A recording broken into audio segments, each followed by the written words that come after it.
Good morning everyone.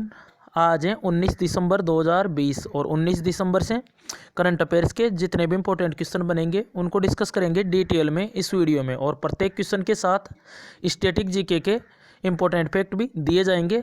और video को and में ज़रूर देखें। वीडियो के एंड में कॉन्स्टिट्यूशन से रिलेटेड कुछ इंपॉर्टेंट क्वेश्चन है संविधान के। तो स्टार्ट करते हैं आज से करंट अफेयर। चलते हैं फर्स्ट क्वेश्चन पर। तो करंट अफेयर के साथ साथ स्टैटिक जीके भी क्लियर हो जाएगी। फर्स्ट क्वेश्चन है आज का, हाल ही में जारी मानव स्वतंत्रता सूचकांक 2020 यानी ह्यूमन फ्रीडम इंडेक्स 2020, तो इसमें भारत रहा है 111वें स्थान पर। ऑप्शन बी इसका करेक्ट है। तो अभी मानव स्वतंत्रता सूचकांक 2020 जारी किए गए हैं, ह्यूमन फ्रीडम इंडेक्स 2020, तो इसमें भारत रहा है 111वें स्थान पर। कुल 162 देशों का ये इंडेक्स है, इसमें भारत है 111वें पे और टॉप पे हैं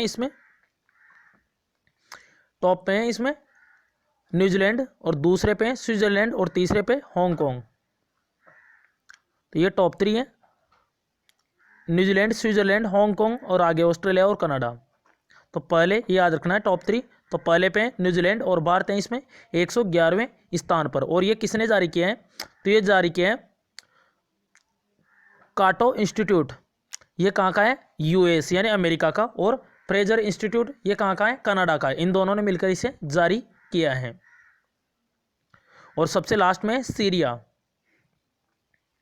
तो 111 नंबर पे। और कल ही बताया था भी 131 रैंक रही थी मानव विकास सूचकांक 2020 यानी ह्यूमन डेवलपमेंट इंडेक्स, कल जारी किया गया था। उसमें नॉर्वे रहा था टॉप पे और नाइजर सबसे लास्ट पे था।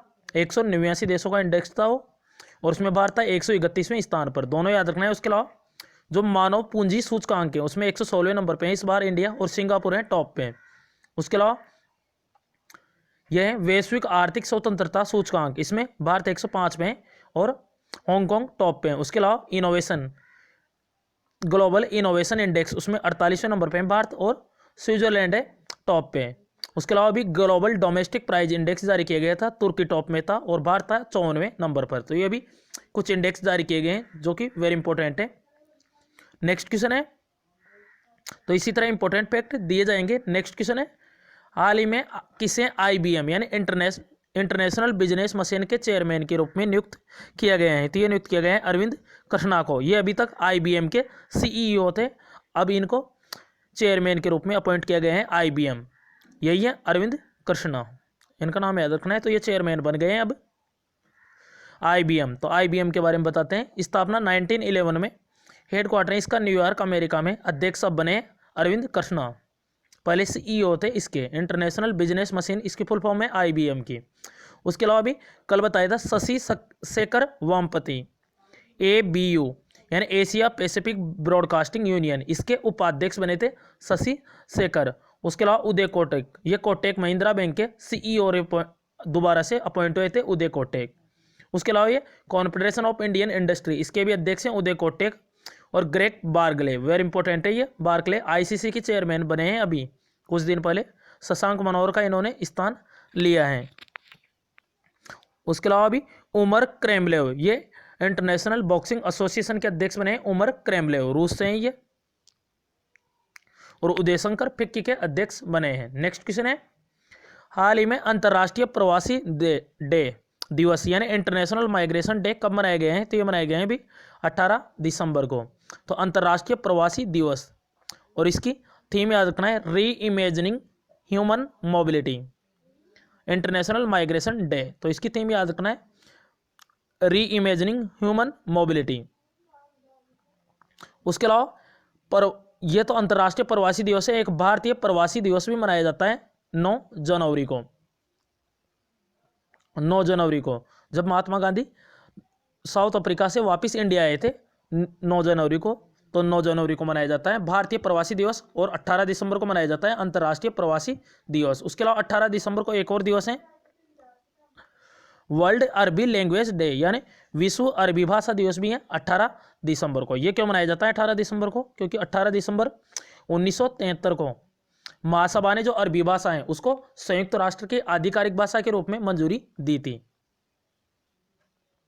तो याद रखना है 18 दिसंबर को 2 डेज हैं। उसके अलावा 16 दिसंबर को मनाया गया था अभी विजय दिवस। तो 16 दिसंबर 1971 को जो पाकिस्तान पर विजय की थी भारतीय सेना ने, उसके उपलक्ष्य में 16 दिसंबर को विजय दिवस मनाया जाता है। 14 दिसंबर को राष्ट्रीय ऊर्जा संरक्षण दिवस है 14 दिसंबर को। उसके अलावा 12 दिसंबर को 2 दिवस थे, अंतर्राष्ट्रीय तटस्थता दिवस और अंतर्राष्ट्रीय सार्वभौमिक स्वास्थ्य कवरेज दिवस। उसके अलावा यूनिसेफ डे और अंतर्राष्ट्रीय पर्वत दिवस था 11 दिसंबर को, और 10 दिसंबर को तो मानवाधिकार दिवस, विश्व मानवाधिकार दिवस, और 9 दिसंबर को था अंतर्राष्ट्रीय भ्रष्टाचार विरोधी दिवस, और 7 दिसंबर को था सशस्त्र सेना झंडा दिवस और अंतर्राष्ट्रीय नागरिक विमानन दिवस। 5 दिसंबर को था विश्व मृदा दिवस और अंतर्राष्ट्रीय वॉलेंटियर डे यानी अंतर्राष्ट्रीय स्वयंसेवक दिवस। 4 दिसंबर को था भारतीय नौसेना का दिवस और अंतर्राष्ट्रीय बैंक दिवस। 3 दिसंबर को था अंतर्राष्ट्रीय दिव्यांगजन दिवस, और 2 दिसंबर को 3 डे थे, एक तो था राष्ट्रीय प्रदूषण नियंत्रण दिवस, और एक था अंतर्राष्ट्रीय दास प्रथा उन्मूलन दिवस, और एक था विश्व कंप्यूटर साक्षरता दिवस, और 1 दिसंबर को विश्व एड्स डे।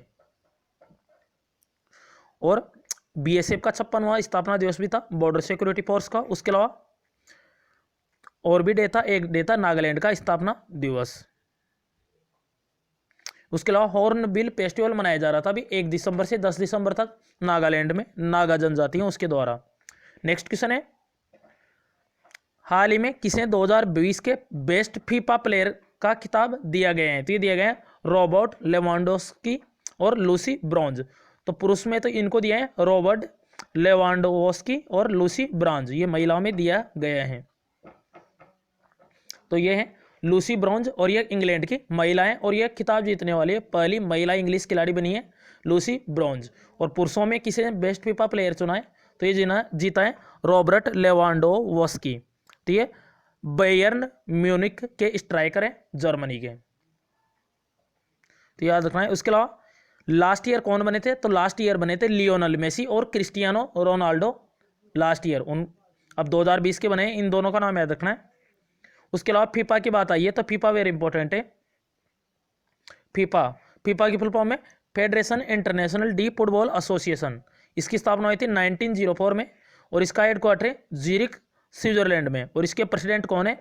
गियानी इन्फेंटिनो।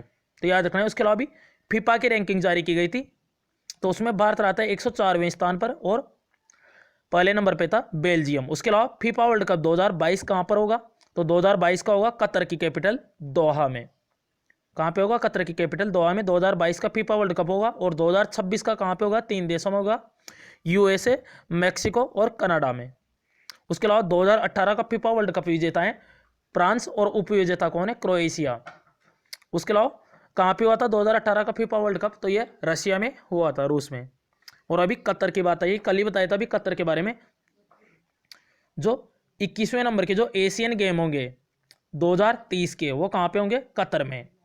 उसके अलावा 2034 के एशियन गेम भी बताए थे 22वें नंबर के, कहाँ पे होंगे? तो वो होंगे सऊदी अरब में। और 2026 के बताए थे जापान में, और 2022 के चीन के हांगजू में, और 2018 के जकार्ता पोलम्बिक इंडोनेशिया में हुए थे, जिसमें चाइना फर्स्ट पे था, और भारत था 69 टोटल पदकों के साथ 8वें नंबर पर। तो इस क्वेश्चन से इतनी जानकारी मिल जाती है। नेक्स्ट क्वेश्चन है, हाल ही में किसे मध्य प्रदेश उच्च न्यायालय के मुख्य न्यायाधीश के रूप में नियुक्त किया गया है? तो अभी मध्य प्रदेश उच्च न्यायालय हाई कोर्ट के ये बने मुख्य न्यायाधीश कौन बने? मोहम्मद रफीक। ये अभी वर्तमान में कहाँ के? तो ये उड़ीसा हाई कोर्ट के मुख्य न्यायाधीश हैं, और उड़ीसा के अपॉइंट हो गए थे अभी नए मुख्य न्यायाधीश JS मुरलीधर, अभी कल बताया था इसके बारे में। उसके अलावा जो मोहम्मद रफीक है वर्तमान में, वो अब मध्य प्रदेश हाई कोर्ट के मुख्य न्यायाधीश बनेंगे। उसके अलावा हिमा कोहली, ये तेलंगाना की पहली महिला चीफ जस्टिस बनी है हिमा कोहली, और JK माहेश्वरी, जितेंद्र कुमार माहेश्वरी, ये सिक्किम के मुख्य न्यायाधीश बने हैं। तो ये चारों याद रखना है। उसके अलावा एक थे राजेश बिंदल। तो राजेश बिंदल ये कहाँ के बने थे? तो राजेश बिंदल बने थे जम्मू कश्मीर हाई कोर्ट के मुख्य न्यायाधीश। तो याद रखना है मध्य प्रदेश के बने हैं। तो ये रहा मैप में मध्य प्रदेश, कैपिटल है इसकी भोपाल, चीफ मिनिस्टर है शिवराज सिंह चौहान, और गवर्नर है यहाँ के आनंदीबेन पटेल। उसके अलावा सोयाबीन दलहन तिलहन चना इनके उत्पादन में शीर्ष राज्य है मध्य प्रदेश। उसके अलावा हीरा की फेमस खान है पन्ना। कहाँ पे ये हीरा उत्पादन के लिए मध्य प्रदेश की। उसके अलावा मध्य प्रदेश में इंपॉर्टेंट क्वेश्चन है नेशनल पार्क है Satpura national park, Sanjay national park, Bandhavgarh national park, Kanha national park, Panna national park और माधव नेशनल पार्क। कहाँ पे ये तीनों है मध्य प्रदेश में, तो ये याद रखना है मध्य प्रदेश से। नेक्स्ट क्वेश्चन है हाल ही में YSR मुफ्त फसल बीमा योजना किस राज्य सरकार ने शुरू की है? तो ये की है आंध्र प्रदेश गवर्नमेंट ने। जिस भी योजना के आगे YSR है वो योजना आंध्र प्रदेश की होती है, तो YSR मुफ्त फसल बीमा योजना, तो आंध्र प्रदेश ऑप्शन सी इसका करेक्ट है। तो इसमें क्या होगा, तो इसमें आंध्र प्रदेश के लगभग 9.84 लाख जो किसान हैं उनको 1252 करोड़ रुपए बीमा राशि के रूप में दिए जाएंगे। उसके अलावा कुछ योजनाएं बताते हैं YSR वाली, YSR जलक कला स्कीम, YSR आसरा योजना, YSR संपूर्ण न्यूट्रिशन योजना और YSR चौथा योजना। उसके अलावा YSR मत्स्य कारा भरोसा योजना। उसके अलावा जगन्नाथ विद्या दीवेना योजना।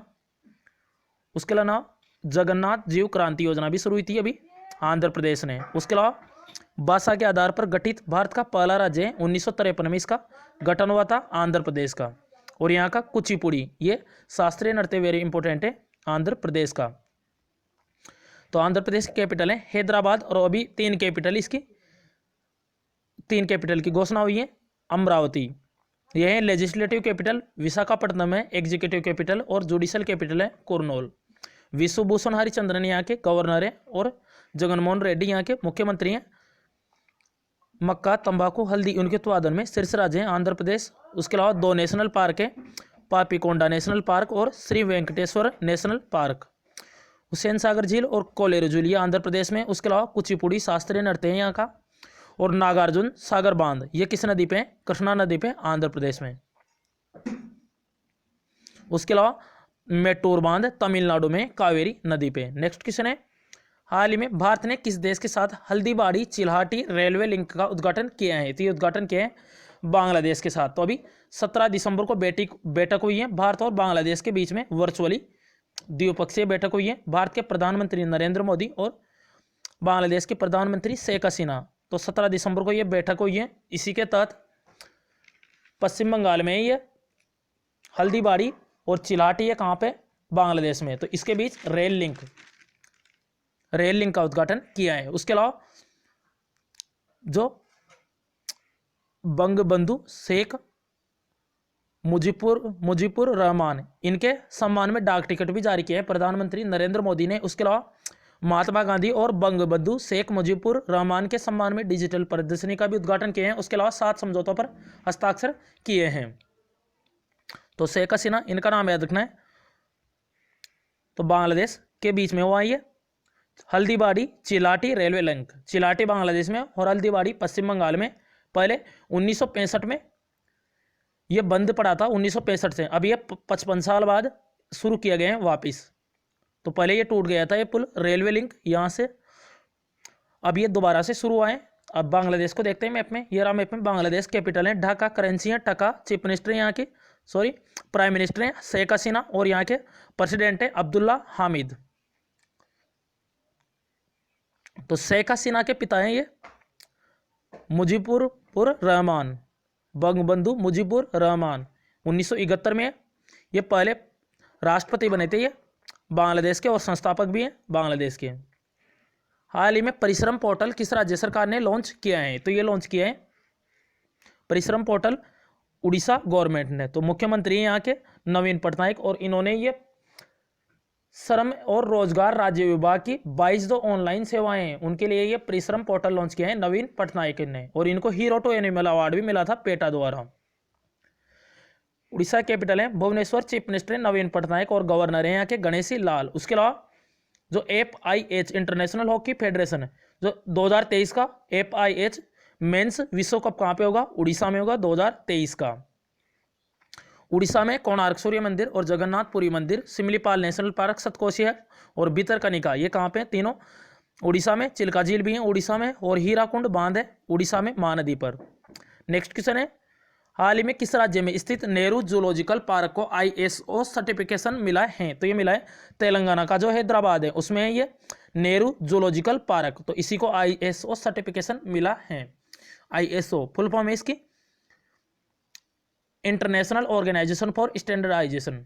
आपको पता हो तो विश्व मानक दिवस यानी वर्ल्ड स्टैंडर्डाइजेशन डे मनाया जाता है 14 अक्टूबर को। तो यह हैदराबाद चिड़ियाघर पहला चिड़ियाघर बनाए ISO सर्टिफिकेशन पाने वाला। उसके अलावा अभी भुवनेश्वर को भी ISO सर्टिफिकेट मिला था, भुवनेश्वर को। उसके अलावा उड़ीसा को जनजातीय छात्रावास के लिए ISO सर्टिफिकेट मिला था, उड़ीसा गवर्नमेंट को, यह भी याद रखना है। तो मैप में देखते हैं तेलंगाना को, ये रहा मैप में तेलंगाना, कैपिटल है इसकी हैदराबाद, चीफ मिनिस्टर है के चंद्रशेखर राव और यहाँ के गवर्नर है तमिलसाई सौंदर राजन। उसके अलावा इसका गठन हुआ था 2 जून 2014 को आंध्र प्रदेश से अलग होकर। मरगवानी नेशनल पार्क और KBR यानी कासु ब्रह्मनंदा रेड्डी नेशनल पार्क भी है तेलंगाना में। उसके अलावा इलेक्ट्रिक वाहन नीति लागू करने वाला तीसरा राज्य बना था अभी तेलंगाना। उसके अलावा मौसम की जानकारी देने के लिए TS वेदर ऐप, उसके अलावा भूमि पंजीकरण के लिए धरणी पोर्टल, ये भी तेलंगाना ने लॉन्च किया था। तो ये याद रखना है तेलंगाना से। हाल ही में बिग लिटिल बुक अवार्ड किसने जीता है? तो ये जीता है राजीव इपे और सुभद्रा सेन गुप्ता। ऑप्शन A और B दोनों करेक्ट है, ऑप्शन C उपयुक्त दोनों। तो बिग लिटिल बुक अवार्ड तो ये है राजीव इपे और ये है सुभद्रा सेन गुप्ता, इन दोनों को ये बिग लिटिल बुक अवार्ड मिला है। तो दोनों का नाम याद रखना है। अब भारतीय संविधान के इंपॉर्टेंट क्वेश्चन है, इसका भाग चौथा ही है। तो भारतीय संविधान मूल संविधान में कितनी अनुसूची थी? 395 अनुच्छेद, 22 भाग और 8 अनुसूची थी। और जो 9वीं 10वीं 11वीं और 12वीं वर्तमान में 12 अनुसूची हैं, यह भी जोड़ी गई थी। तो 9वीं अनुसूची ये कब जोड़ी गई थी? तो पहला संविधान संशोधन अधिनियम ये 1951 के तहत जोड़ी गई थी 9वीं अनुसूची। इसमें क्या है? भूमि सुधार से रिलेटेड है। उसके अलावा 10वीं अनुसूची ये 52वें संविधान संशोधन अधिनियम 1985 में जोड़ी गई है 10वीं अनुसूची, और इसमें दल बदल को रोकने का कानून है इसमें। उसके अलावा 11वीं अनुसूची जोड़ी गई थी 73वां संविधान संशोधन अधिनियम कब? 1992 में। तो इसमें पंचायती राज से रिलेटेड है स्थापना, पंचायती राज की स्थापना से रिलेटेड इसमें 11वीं अनुसूची। उसके अलावा 12वीं अनुसूची ये जोड़ी गई थी 74वें संविधान संशोधन अधिनियम 1993 को। तो नगरीय स्थानीय शासन से रिलेटेड है ये। तो याद रखना है ये 12 अनुसूचियाँ वर्तमान में। तो वेरी इंपॉर्टेंट है, ये पूछी जाती है एग्जाम में कि 10वीं अनुसूची कब जोड़ी गई है और किस संशोधन के तहत जोड़ी गई है, तो याद रखना है। और वर्तमान में 104 संविधान संशोधन हो चुके हैं, 104।